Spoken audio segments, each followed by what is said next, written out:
요한계시록 2장 1절에서 7절 말씀을 제가 대표로 봉독하겠습니다. 에베소 교회의 사자에게 편지하라. 오른손에 있는 7뼈를 붙잡고 7 급촛대 사이를 거니시는 이가 이르시되 내가 내 행위와 수고와 내 인내를 알고 또 악한 자들을 용납하지 아니한 것과 자칭 사도라 하되 아닌 자들을 시험하여 그의 거짓된 것을 네가 드러낸 것과 또 내가 참고 내 이름을 위하여 견디고 게으르지 아니한 것을 아노라.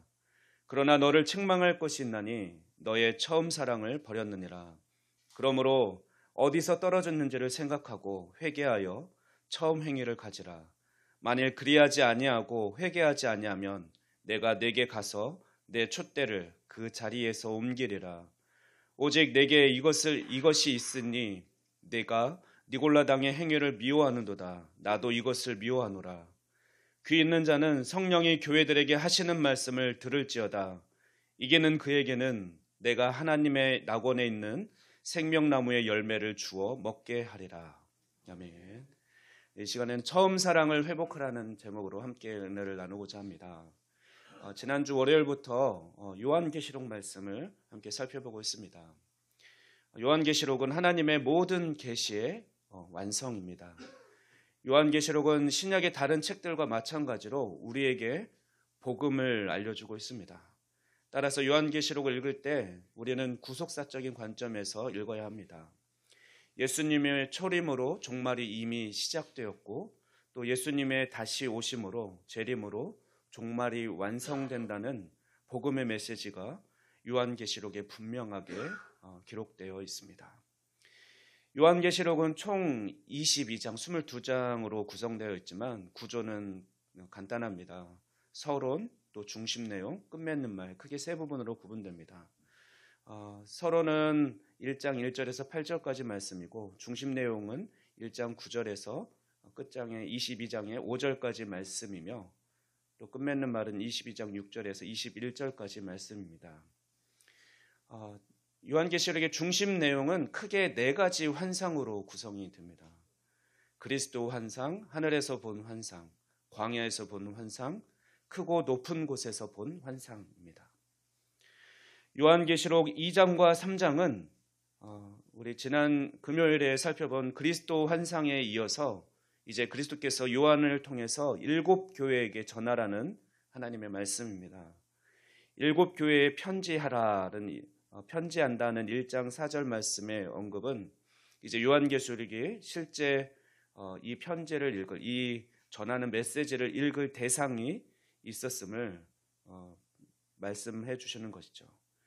7 교회는 1세기에 소아시아 서쪽에 있는 실제로 있었던 교회들입니다.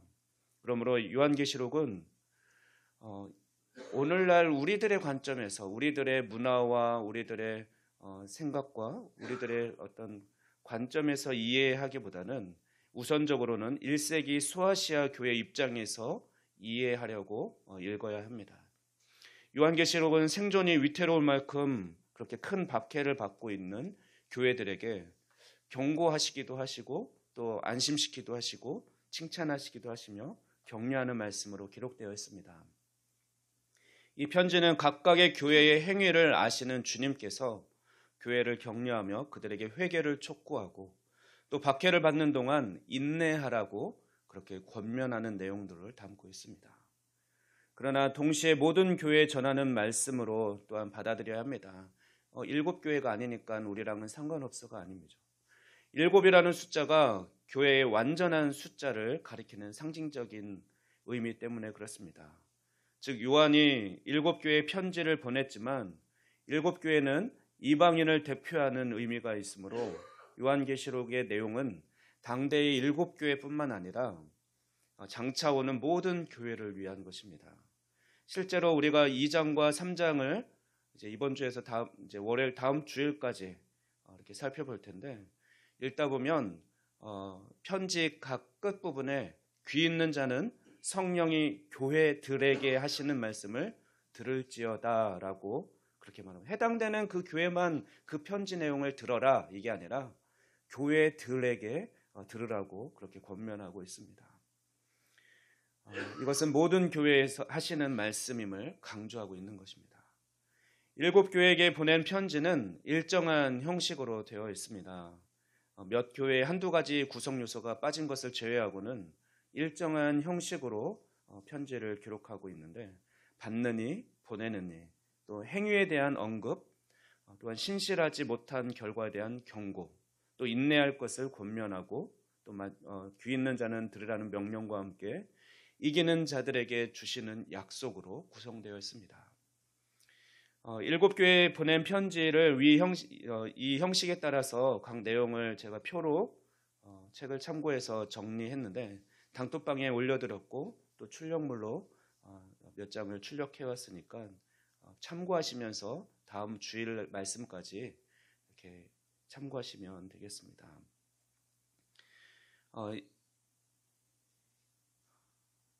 이 시간에는 잠시 이기는 자에게 주시는 약속 부분만 살펴보도록 하겠습니다. 주님께서는 환난 속에 있는 교회에게 용기를 주시면서 이기는 자들에게 상을 주시겠다라고 약속하십니다. 이기는 자들에게 주시겠다고 약속하신 상은 사실 이미 그리스도께서 획득해 놓으신 상이시고, 또 구약 성경에서 이미 사용된 이미지들로 그렇게 표현됩니다. 각 교회에 약속하신 이기는 자들에게 주시는 상은 이렇습니다. 생명나무의 과실을 먹음, 또 둘째 사망의 해를 받지 않음, 감추었던 만나와 흰 돌을 받음, 새 이름을 받음, 만국을 다스림, 생명책에 이름이 기록됨, 흰옷을 입음, 하나님의 성전에서 기둥이 됨, 새 예루살렘의 이름이 기록됨, 보좌에 앉음. 이기는 것은 믿음 안에서 인내하는 것입니다. 곧 복음에 신실하여 하나님만을 섬기고 우상 숭배에 참여하지 않는 것입니다. 그리스도의 초림과 재림 사이에 그리스도와 사탄, 그리고 교회와 악한 세력들 간에 끊임없는 우주적인 전쟁이 있을 것입니다. 이 전쟁은 그리스도께서 다시 오실 때까지 계속될 것입니다. 7교회가 이러한 전쟁에 놓인 교회를 대표한다면, 이 교회들의 특정 문제들은 모든 시대의 모든 그리스도인들이 매일의 삶 속에서 겪을 수 있는 그런 투쟁과 갈등, 영적 전쟁들을 대표하는 표본이 됩니다. 하나님은 이 교회들에게 위로와 격려와 도전을 주십니다. 그런 의미에서 앞서 말씀드린 바와 같이 7교회는 후대 교회의 모형이 됩니다. 소아시아의 여러 교회 중에서 7교회가 선정된 것은 7으로서 모든 우주적인 교회를 가리키려는 그런 상징적인 의미 때문입니다. 따라서 현대 교회도 귀 있는 자는 성령이 교회들에게 하시는 말씀을 들을지어다라는 경고의 말씀을 흘려 듣지 말아야 할 것입니다. 오늘부터 일주일 동안 7교회에게 주신 그리스도의 말씀을 하나씩 잘 살펴보기를 원합니다. 먼저 오늘 말씀은 첫 번째 교회 에베소 교회에 주시는 말씀입니다. 받는 이는 에베소 교회의 사자입니다. 에베소는 아르테미스 신전이 있었고, 또 시민들은 대부분 신전 지킴이로 자처할 정도로 이 신전을 섬기는 것을 매우 자랑스럽게 여기던 사람들이었습니다. 또한 에베소는 상업과 종교와 문화의 중심지였습니다. 에베소가 큰 도시였던 것처럼 에베소 교회 역시 소아시아에 있는 교회 중에서 가장 큰 교회였고, 또 주변 교회를 낳은 모교회였습니다. 사도 바울은 에베소에서 오랫동안 말씀을 가르치며 복음을 전했습니다. 이 편지의 발신자는 그리스도로 오른손에 7뼈를 붙잡고 7 금촛대 사이를 거느시는 이로 묘사되어 있습니다. 지난 금요일에 말씀을 나누었던 것처럼 그리스도께서 교회를 상징하는 그 금촛대 사이를 거느신다는 것은 주님께서 환난 중에 있는 교회와 함께 계시고, 또 계속해서 교회를 살피신다라는 것을 의미합니다. 세상 끝날까지 너희와 항상 함께 있으라고 약속하셨던 주님은 약속하신 대로 각 교회들과 함께 하시고 그들 가운데 임재해 계십니다. 수신자와 발신자를 밝힌 후 내 행위, 즉 내 수고와 인내를 아노라라고 에베소 교회의 행위를 언급하십니다. 에베소 교회는 열심히 일하였고 안팎으로 오는 시험과 박해를 참고 견뎌내는 교회였습니다. 그들은 주님의 이름 때문에 당하는 어려움을 참아냈습니다. 에베소 교회는 게으르지 아니하고 수고했습니다. 그 수고는 참된 복음을 지키기 위해 악한 자들을 용납하지 않고 자칭 사도라고 하는 사람들을 밝혀내는, 그 거짓 교사들을 밝혀내서 추출하는 그런 일들이었습니다. 당대에 순회 전도단들이 많이 있었는데 이들은 통상적으로 사도라고 불렸습니다. 그런데 이 전도단에 속한 사람들 중에는 스스로 사도라고 하면서 교회를 혼란케 하여 참 사도가 전한 교훈을 오히려 회방하는, 그런 방해하는 거짓 사도들이 있었습니다. 그들은 교회를 어지럽혀서 참 사도들에게 골칫거리였습니다. 그래서 교회는 이들을 시험해야 했으며 심지어 그들에게 추천서를 요구하기도 했습니다. 그래서 사도 바울 역시 그런 추천서를 요구받기도 하고 시험을 당하기도 했죠. 에베소 교회는 이들을 시험하는 작업을 통해서 참 사도와 그렇지 않은 사람들을 가르쳤습니다. 그들 중에 하나가 바로 그들을 시험하는 자들 중에 하나가 니골라 당이었습니다. 에베소 교회는 그 단체의 행위를 미워했다라고 기록하고 있습니다. 니골라 당에 대해서는 어떤 집단인지 분명하게 기록되어 있지는 않지만 주님의 교훈을 왜곡해서 가르치는 거짓 사도 그룹일 것입니다. 에베소의 그리스도인들이 이방인들의 조합에 가입하여 또 이방인 사회와 타협하고 또 기독교의 거룩한 생활을 포기하라는 요구를 아마 끊임없이 했을 가능성이 있습니다. 이들은 다음 교회인 버가모 교회에 보낸 편지에서 언급하는 발람의 교훈을 지키는 자들이나 또는 그 다음 교회인 두아드라 교회에 보낸 편지에서 언급하고 있는 여자 이세벨처럼 우상의 제물을 먹게 하고 또 행음을 하게 하는 그것을 권면하는 자들이었을 것입니다. 이들은 하나님의 백성의 생활과 어긋나는 것을 강요하면서 그들이 하나님의 말씀대로 살지 못하도록 미혹했을 것입니다. 그러나 에베소 교회는 이들의 요구를 거부했고 또 신앙의 정통성을 지켰습니다. 6절 말씀처럼 에베소 교회는 주님이 그러했던 것처럼 니골라당의 행위를 미워했습니다. 주님은 이것을 칭찬하고 있습니다. 그러나 에베소 교회는 믿음을 잘 지키는 수고와 인내에도 불구하고 그러나 너의 처음 사랑을 버렸느니라 라는 하나님의 책망을 받고 있습니다. 에베소 교회는 이단들을 대항하여 진리를 잘 지키고 수호했으면서 그런 수고를 했으면서도 처음 사랑을 버리고 말았다라고 책망하고 있습니다. 그렇다면 처음 사랑은 무엇일까요? 신학자들은 두 가지의 견해를 가지고 있습니다. 한 가지는 에베소 교회가 그리스도에 대한 초기 사랑, 처음 예수님을 믿었을 때 그 사랑을 잃어버렸다는 것입니다. 예수님을 영접했을 때 다른 신들과 우상들, 그 에베소 자체가 여러 이방신들, 다양한 신들을 섬기는 곳이었고 그렇기 때문에 그런 신들을 다 포기한다는 것은 사실 엄청난 희생이 따르는 거죠. 가족이나 그 지역사에서 추방을 당할 수도 있고 따돌림을 당할 수도 있습니다. 그런 그들이 예수님을 믿고 모든 것을 다 내려놓고 예수님만을 사랑하고 예수님만을 따르기 결단하고 그 사랑이 뜨거웠던 거죠. 죽음까지도 각오한 사랑이었습니다. 그러나 에베소 신자들이 이런 사랑을 이제는 식어졌고 좀 약해졌다라는 것입니다. 거짓 교사들의 영향으로 점점 타협하는 신앙으로 바뀌게 되었을 수도 있습니다. 흔들렸을 수도 있다라는 것이죠. 처음 사랑에 대한 또 다른 해석은 에베소 교회 신자들이 서로에 대한 사랑을 잃어버려서 긍휼 어린 사랑, 처음 행위를 그런 사랑을 회복해야 된다는 것입니다. 이웃 사랑이죠. 그렇게 된 것을 한번 생각해 보시기 바랍니다. 에베소 교회는 교회에 들어온 거짓 사도들을 분별하느라 서로를 점점 의심하게 될 것입니다. 처음 예수님을 믿었을 때는 어땠을까요?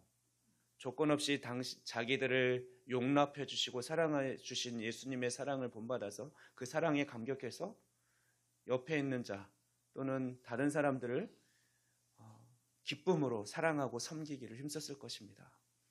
그런데 그들은 이 거짓 교사들로부터 자신들의 믿음을 지키기 위해서 끊임없이 의심하고 점검하고 그래야 됐습니다. 그러다 보니까 교회에 찾아오는 사람들, 만나는 사람들을 조건 없이 사랑하고 섬길 수 없게 된 것이죠.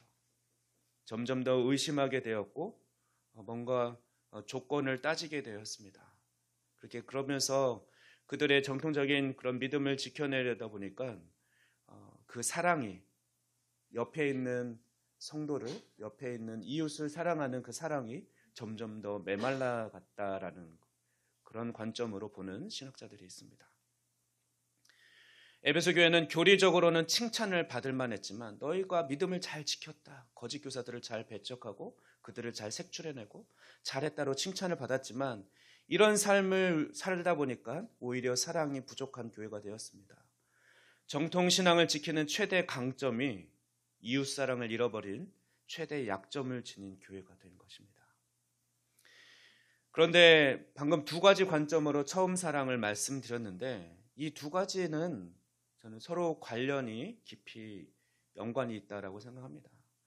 그리스도에 대한 사랑과 또한 서로에 대한 사랑의 관계가 있습니다. 예수님은 어떤 계명이 가장 크냐는 질문에 마태복음 22장 37절에서 40절 말씀에서 하나님 사랑과 이웃 사랑이 가장 큰 계명이다라고 말씀해 주십니다. 마태복음 22장 37절에서 40절 말씀을 봉독합니다. 예수께서 이르시되 내 마음을 다하고 목숨을 다하고 뜻을 다하여 주 너의 하나님을 사랑하라 하셨으니 이것이 크고 첫째 되는 계명이요 둘째도 그와 같으니 내 이웃을 내 자신같이 사랑하라 하셨으니 이 두 계명이 온 율법과 선지자의 강령이니라. 또한 요한일서 4장 20절 말씀은 누구든지 하나님을 사랑하노라 하고 그 형제를 미워하면 이는 거짓말하는 자니 보는 바 그 형제를 사랑하지 아니하는 자는 보지 못하는 바 하나님을 사랑할 수 없느니라 라고 말씀하고 있습니다. 예수님을 뜨겁게 사랑한다면 우리는 예수님이 사랑하는 옆에 있는 사람도 사랑할 수 있습니다. 예수님께서 우리가 죄인일 때 우리를 사랑하신 것처럼 우리 역시 죄인마저도 사랑할 수 있습니다. 우리가 예수님 사랑이 식지 않았다면 우리는 죄는 미워하되 죄인은 사랑할 수 있는 상태가 되는 것입니다. 혹시 내 삶에 사랑의 열매가 없다면 하나님과의 관계부터 그렇기 때문에 우리는 하나님과의 사랑부터 점검해 봐야 할 것입니다. 그러나 우리가 예수님을 믿고 세월이 지나 성경 지식은 많아지고 또 신앙의 연수가 많아지면서 다른 사람들을 판단하고 정죄할 기준들이 더 많아졌습니다. 주님을 처음 만났을 때는 우리가 평생 갚을 수 없는 1만 달란트 탕감받은 자로서 100데나리온 빚진 자를 충분히 용서하고 사랑할 수 있었습니다. 그러나 지금은 1데나리온 빚진 자도 판단하고 정죄하는 그런 인색한 자가 되어 있지는 않습니까? 나의 열심과 나의 의가 주님 사랑을 마르게 하지는 않았는지 돌아봐야겠습니다. 또한 하나님에 대한 처음 사랑은 어떻습니까? 처음 사랑은 교회가 그리스도를 믿어 처음 공동체로 형성될 때 가지고 있는 질투하는 사랑입니다. 교회가 그리스도에 대해 갖는 질투할 정도의 사랑은 세상에서 그리스도를 증언하는 일입니다. 교회 밖에 있던 사람들이 하나님께 보일 수 있는 헌신적인 사랑은 세상에서 하나님과 그리스도를 증언하는 것입니다. 요한계시록 1장 2절 말씀을 보면 요한은 하나님의 말씀과 예수 그리스도의 증거, 곧 자기가 본 것을 다 증언하였다라고 자신의 삶을 고백하고 있습니다. 그리고 이어서 요한계시록 1장 9절 말씀을 보면 그 결과 그는 지금 반모섬에 유배를 당하고 있다라고, 그렇게 환난을 당하고 있다라고 합니다. 나 요한은 너희 형제요 예수의 환난과 나라와 참음에 동참하는 자라. 하나님의 말씀과 예수를 증언하였으므로 말미암아 밤모라 하는 섬에 있었더니. 사탄이 가장 싫어하는 것, 가장 질투하는 것은 결국 하나님이 가장 좋아하고 기뻐하는 일을 하는 것입니다. 그것은 예수님께서 이 세상의 구세주이시고 만왕의 왕이심을 증거하는 일입니다. 여러분은 하나님을 얼마나 기뻐하고 있고 또 얼마나 자랑스러워하고 있습니까? 예수님을 증거하지 않고는 견딜 수 없는 그 사랑의 마음이 충만하십니까? 여러분이 어떤 사람을 사랑한다면, 여러분이 특히 결혼한 사람들은 아내를 사랑한다면, 우리 남성분들 어떻습니까? 그 사랑하는 아내를 막 자랑하죠. 우리 아내는 이렇게 아름답고 이렇게 훌륭하고 이렇게 사랑스러워. 우리 자녀를 둔 부모님도 그렇죠. 자녀가 사랑스럽고 귀하다고 여기면 그 자녀를 막 자랑하고 싶고 알리고 싶습니다. 마찬가지로 그죠. 우리가 예수님을 너무나 사랑하고 기뻐한다면, 하나님을 기뻐한다면 그 하나님을 자랑하고 싶은 거고 하나님을 알리고 싶은 거죠. 제가 대학교 1학년 때 가장 주님을 사랑하고 뜨거웠던 것 같습니다. 저는 한번 돌이켜봤는데, 말씀을 준비하면서 대학교에 입학해서 교사선교회라는 공동체 안에서 하나님을 알아가는 것이 너무 기뻤고 또 예수님을 닮아가며 성장하기 위해서 어느 누구보다도 열심이었습니다. 특히 복음을 전하는 일과 또 예수님의 제자를 양육하는 일에 가장 열심이었습니다. 그것이 하나님이 기뻐하시는 일이고 또 예수님을 닮는 가장 좋은 방법이라고 배웠기 때문입니다. 실제로 저는 그 모습을 통해서 많이 성장했고 살아계신 하나님을 많이 경험하는 소중한 시간들을 보냈습니다. 그런데 요즘은 그 사랑이 조금 식은 것 같습니다. 20살 청년이 물불 가리지 않고 이렇게 복음을 전하던 모습은 사라지고 이제 몸을 사리며 기회 있는 대로 적당히 복음을 전하고 있습니다. 여러분은 어떻습니까? 지금도 여전히 세상이 질투할 정도로 하나님을 사랑하십니까? 우리 모두 그 처음 사랑을 회복하길 주님의 이름으로 축원합니다. 본문 5절 말씀에서 그리스도는 이제 에베소 교회에 경고하고 있습니다. 그러므로 어디서 떨어졌는지를 생각하고 회개하여 처음 행위를 가지라. 만일 그리하지 아니하고 회개하지 아니하면 내가 네게 가서 내 촛대를 그 자리에서 옮기리라. 예수님은 회개하지 아니하면, 즉 처음 사랑을 회복하지 않으면 내가 내게 가서 내 촛대를 그 자리에서 옮길 것이라고 경고하십니다. 여기서 촛대를 옮긴다는 것은 단지 위치를 바꾼다는 말이 아닙니다. 그것은 그 교회를 버리신다라는 의미입니다. 파멸시킨다는 거죠. 주님께서 교회를 버리시면 그 교회는 껍데기만 남죠.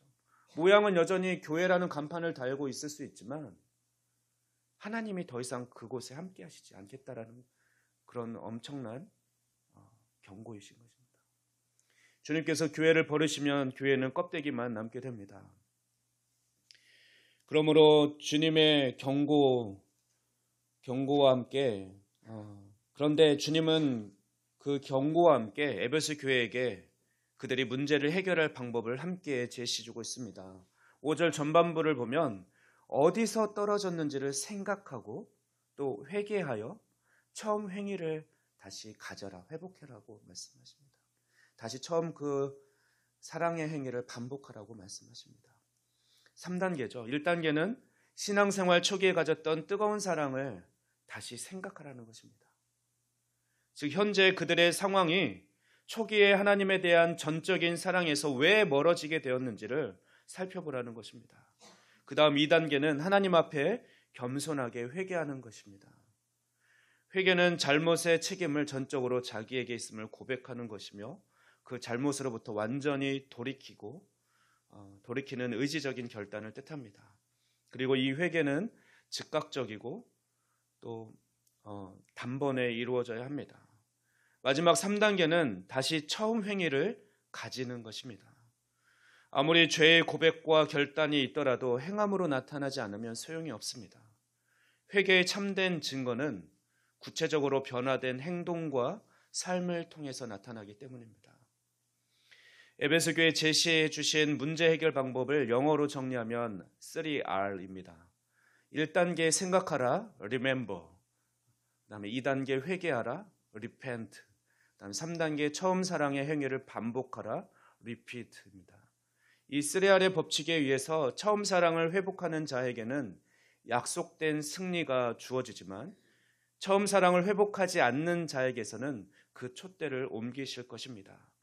즉 그 교회는 머리 대신 그리스도로부터 떨어져 나가 악한 자들과 마찬가지로 멸망과 영벌의 상태에 빠지게 될 것입니다. 그런 교회는 결국 외형은 교회의 모습을 갖추고 있으나 그 안에 참 교회는 존재하지 않게 됩니다.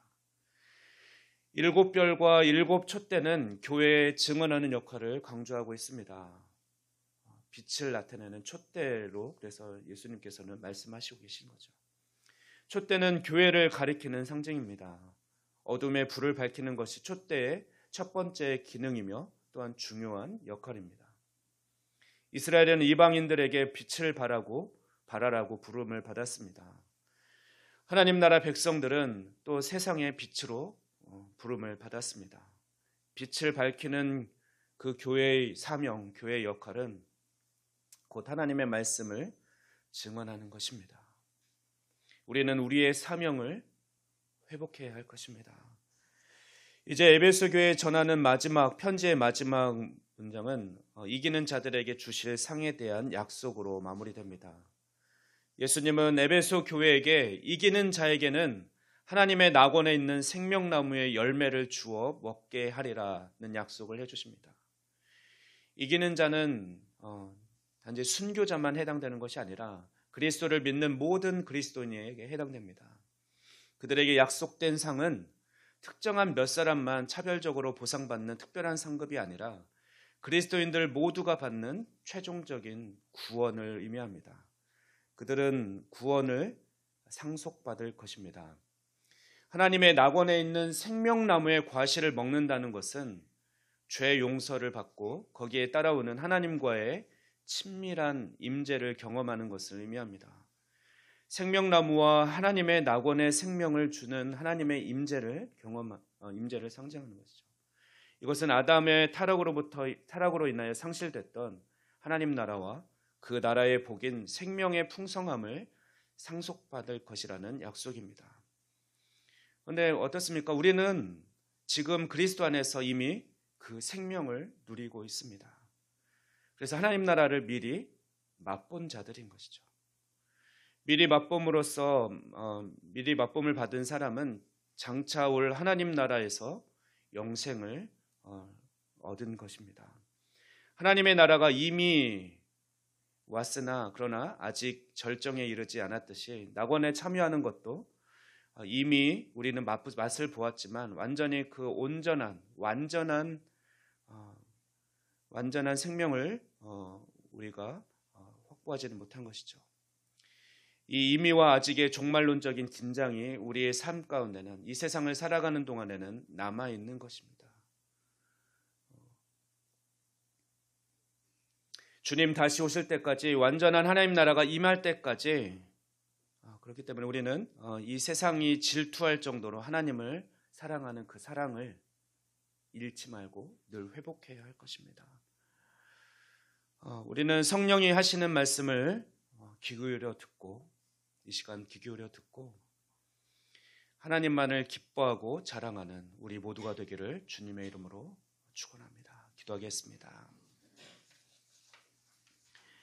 온 세상의 구세주가 되시며 만왕의 왕이신 주님을 찬양합니다. 에베소 교회에 보내는 계시록 말씀을 통해서 성령이 하시는 말씀을 통해서 처음 사랑을 회복하라는 음성을 듣습니다. 주님, 우리가 주님을 만났을 때 그 뜨거웠던 사랑, 한없이 눈물을 흘렸던 그 감격을 다시금 회복하기를 원합니다. 내 안에 이 사랑이 메마르지 않게 하시고 또한 이 사랑으로 인해 옆에 있는 자들 조건 없이 무조건 사랑할 수 있는 그 사랑이 또한 우리 안에 충만할 수 있도록 축복하여 주시옵소서.